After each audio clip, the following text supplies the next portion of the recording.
Pagbasa mula sa aklat ni Propeta Zacarias. Sinabi ng Panginoon, "Umawit ka sa kagalakan, bayan ng Sion, pagkat maninirahan na ako sa piling mo. Sa araw na yaon, maraming bansa ang sama-samang magpupuri sa Panginoon at pasasakop sa Kanya. Siya'y maninirahan sa gitna ninyo.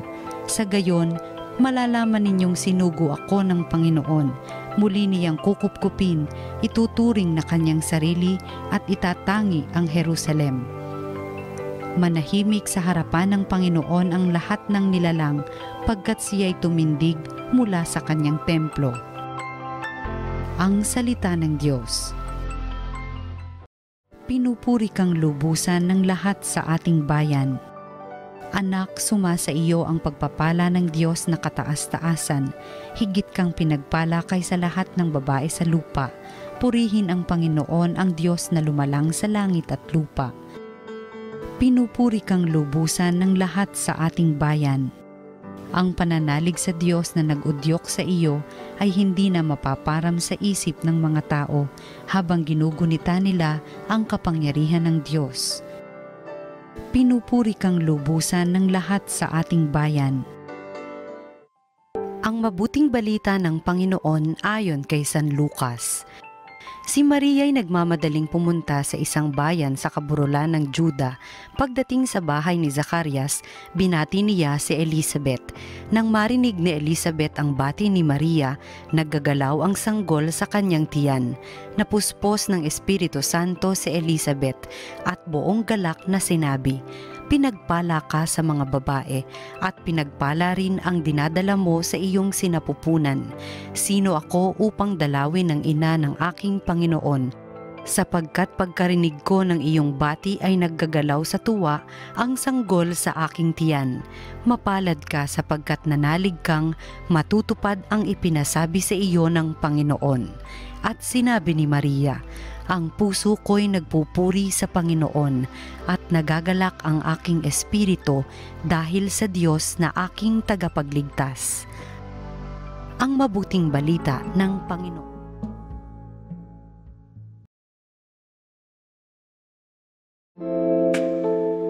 Maligayang kapistahan po sa mahal na Birhen ng Guadalupe na siyang patrona ng bansang Pilipinas.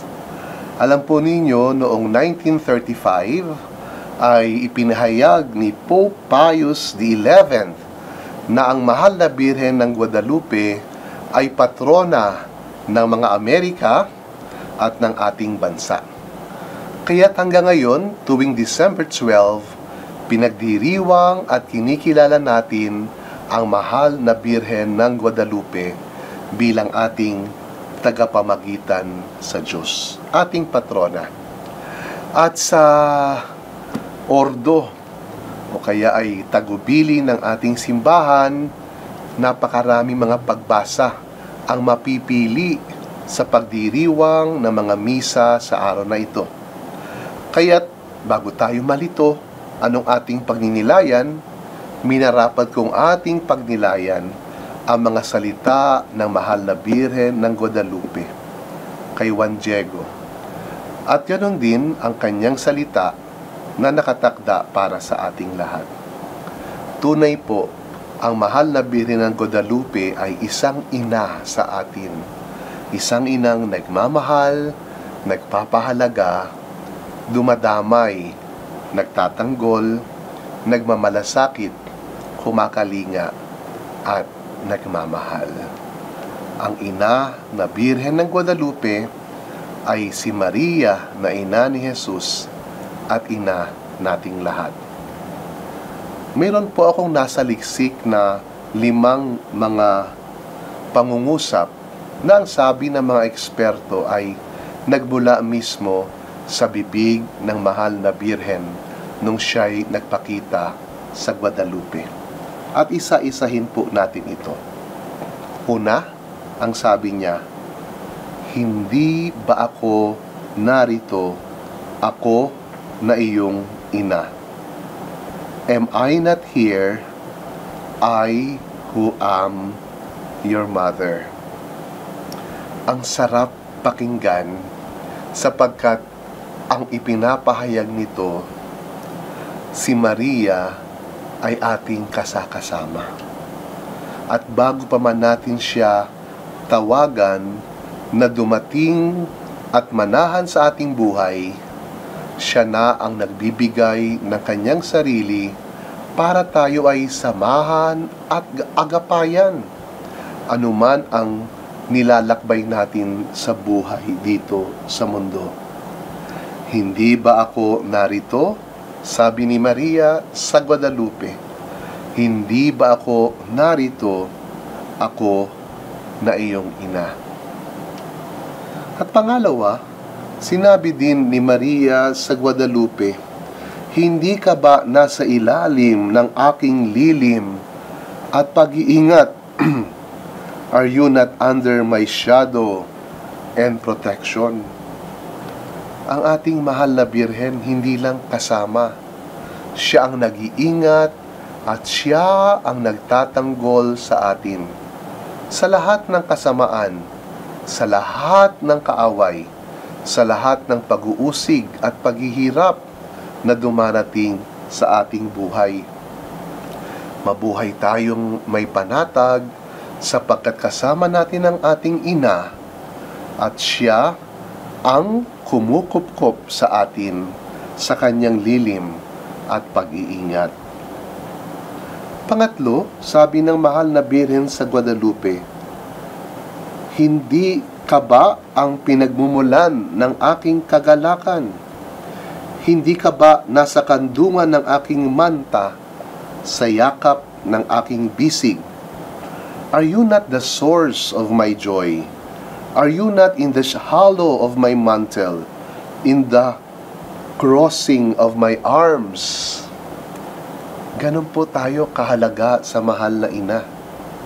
Tayo, sa kabila ng ating maraming katigasan ng ulo, sa ating mga pagkakamali, pagkakasala, kapalpakan at kasalanan, tayo ang apple of the eye ng ating mahal na Birhen sapagkat sabi niya, hindi ba ikaw, hindi ba tayo ang pinagmumulan ng kanyang kasiyahan at galak?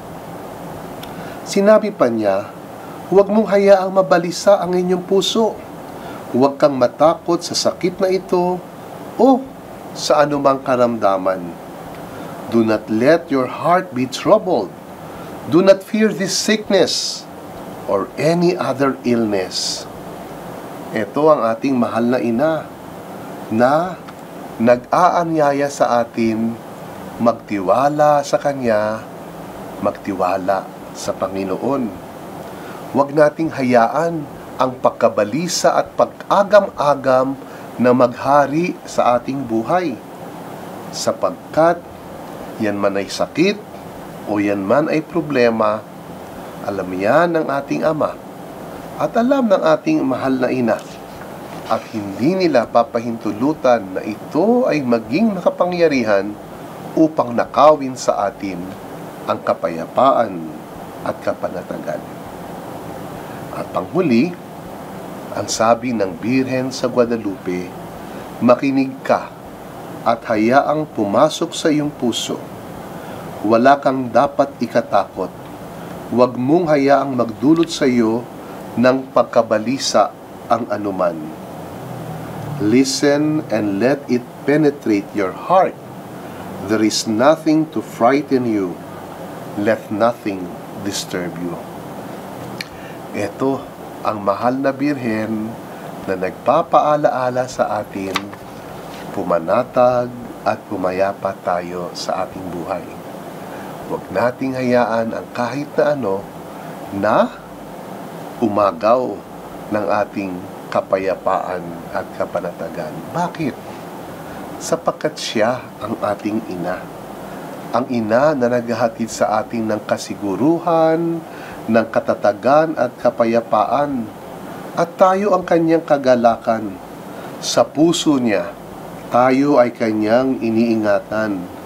Kaya bakit tayo matatakot o mababalisa? Bakit paghahariin ang pag-aagam-agam at panghihina ng loob? Ang mahal na Birheng Maria ang ina ni Jesus at ina nating lahat. Sa gitna ng napakaraming personal, pampamilya at panlipunang mga pagsubok, krisis, problema at pakikibaka, ang hatid sa atin ng mahal na Birhen ng Guadalupe, kapayapaan at katatagan. Siya ang lagi-lagi ng isang ina na sa atin ay nagmamalasakit, nagtatanggol at dumadamay. Sana po'y higit nating mapahalagahan ang papel na ginagampanan ng mahal na Birhen sa ating buhay. Higit natin siyang makilala. Higit tayong mapalapit sa Kanya at maranasan nating tunay siya'y ating ina. At sumainyo minsan pa ang pagpapala ng ating makapangyarihang Diyos, Ama at Anak at Espiritu Santo. Amen.